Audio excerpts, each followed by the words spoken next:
everybody, my name is Jennifer Maker and it is a beautiful day to go under the sea to make some beautiful shadow boxes featuring 3 of my favorite sea creatures on the Great Baker Show and Tell. So aren't these shadow boxes just so beautiful? Shadow boxes are one of my favorite things to make. They're a super popular craft and it's easy to see why. And believe it or not, they really aren't that difficult to make when you have a cutting machine like a Cricut. So for this project, you'll need a variety of paper and cardstock. The good news is that you can really use whatever you have on hand. As you can see, there's lots of variety here. I am going to use some glitter cardstock, textured cardstock, holographic foil craft board, and some true brush paper, which is an embossed paper with a shine. And for the shadow box backdrop, I'm going to use this really pretty underwater themed paper. I will also use some frosted opaque vinyl to add some fun details to the shadow box itself, the glass on the front. I'll use regular standard grip transfer tape to get the vinyl onto the shadow box. I will also use some rhinestone stickers to add some pretty details to my design. And of course, you need some shadow boxes like this one. Mine are 12 inches by 12 inches, but you can resize these designs to fit your shadow boxes or materials. So you'll also need some scissors, a weeding tool, a scraper, and a brayer. And finally, we're going to use the Cricut cutting machine, which allows us to make all of these amazing intricate cuts that we need for layer designs super easy. Now, everything you need for this project is linked below this video, so be sure to check that if you're not sure what to get. Ready? Let me show you where to find the design for all 3 of these shadow boxes, and I will help you put them together. Step 1. Get your layered sea animal SVGs. My layered sea animal designs are available in my free resource library. I have 3 free designs to choose from: a dolphin, a turtle, or a jelly. You can make 1, 2, or all 3. It's completely up to you. To download the files from my blog, go to jennifermaker.com/316. Just go to the red bar at the top and look for libraries. Then either click Get a Password if you don't yet have one, or click Enter the Library. You can find the pattern by searching the page for design number 316 and then click it to download the patterns. You can cut these by hand with the printable PDF or use a cutting machine with the SVG cut file. Let me show you how to use the SVG cut file with a Cricut or another cutting machine. First, upload the SVG cut file to Cricut Design Space. If you're unsure how to unzip and upload SVG files, please watch my SVGs Made Simple training series at jennifermaker.com/SVGs.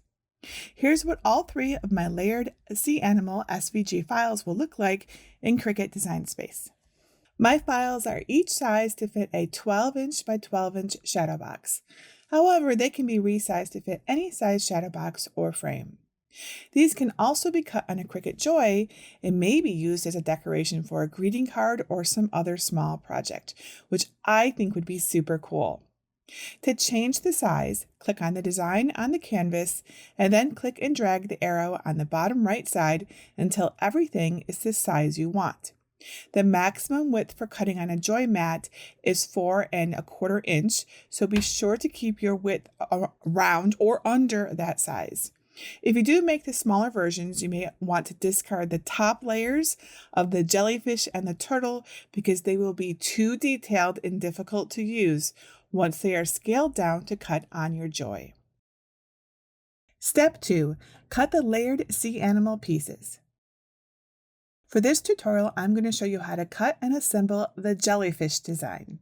The dolphin and the turtle designs follow the same basic steps, so you can just use this for those. Now let's get started. Once you're happy with how everything looks on your Design Space canvas, click Make It in the upper right corner. On the next screen, click On Mat if you are prompted, and then it's time to select your material settings.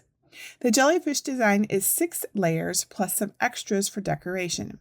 For the first layer or the top layer, I used Cricut foil craft board and holographic neon green. Keep in mind you can choose whatever materials you would like for your project. You don't have to follow mine. but I will explain exactly what I used so you know the type of material and setting for each layer.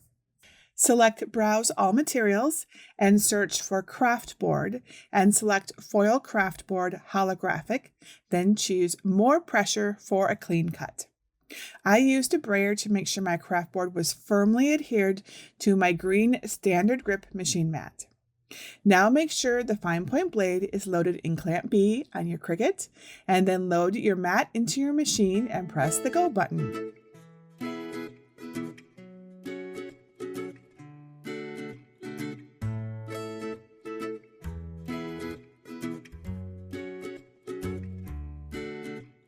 When layer 1 is done cutting, check to make sure the craft board is cut all the way through before unloading the mat. If it needs to be cut again, simply press the go button again and your machine will recut it. If it cut properly the first time, press the unload button on your machine. If you have any issues cutting, check out my cutting problems guide at jennifermaker.com/Cricut cutting problems. It has all the tips that I use to get clean cuts consistently.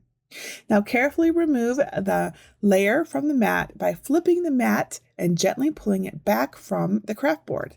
This helps prevent your craft board or cardstock or whatever you're cutting from curling or ripping. As you cut your layers, each design will leave behind the cutout pieces on your mat. I use my Cricut scraper tool to easily pry those pieces off. If your first mat is done, you'll be prompted to load the second mat. For layer 2, I used Cricut True Brushed paper in navy blue. For layer 3, I used yellow shimmer cardstock, and I used the medium cardstock for material settings. For layer 4, I used Cricut glitter cardstock and selected glitter cardstock as my material. Layer 5 is textured cardstock in light teal, and I used medium cardstock as my material setting. And finally, layer 6 is silver glitter cardstock, and I used Cricut glitter cardstock for this layer and selected glitter cardstock as my material setting. Step 3, assemble the layered sea animals. So here are all the pieces you need to make the jelly. You should have 6 layers for the big jelly and 4 smaller jellies to decorate the background of your shadow box. I cut 2 of the smaller ones using frosted vinyl and 2 with glitter cardstock. Here's a tip. If you're unsure of what layer goes where, you can always refer back to Cricut Design Space Canvas and look in the Layers panel. They are in order from top to bottom, starting with the red layer.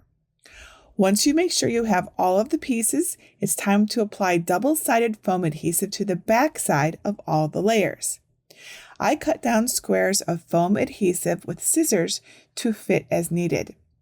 This is how I applied the adhesive foam to layer 1, the top layer of the jelly. Make sure to center and place your top layer on layer 2. And here's a tip. As you place the layers on top of one another, lay them down lightly so you can adjust your placement if needed. Then press to the underlying layer. Next, add adhesive foam to the back of layer 2. Align and place layer 2 on top of layer 3. Add adhesive foam to the back of layer 3 and place layer 3 on top of layer 4. You see where this is going, right? Continue placing the layers on top of one another. Add more foam tape pieces to layer 4. Place layer 4 on top of layer 5. Repeat this for layer 5. Place layer 5 on top of layer 6, which is the bottom layer, to complete the design. Now your layered jelly is complete. I just love all of the detail here. All right, next let's put this in a frame and add some embellishments. Step 4, assemble the shadow boxes. Once the jelly is assembled, let's give it a home. First, select a piece of cardstock from the H2O kit as your background. Or at least that's what I'm using. You can do whatever you want. But the H2O kit has these really cool cardstock designs, which look so awesome for this project. Next, take the backer border of the frame off. Place it over your cardstock and trace a line where you'd like to trim the paper. Cut the cardstock along your traced line.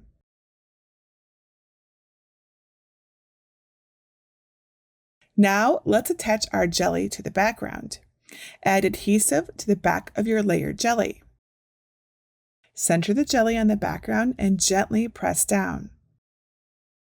If you cut the small decorative jellies, make sure to put foam tape on the back of those as well and add those to your background. Then grab those rhinestone jewels and decorate the background. I added a couple right on my layered jelly too.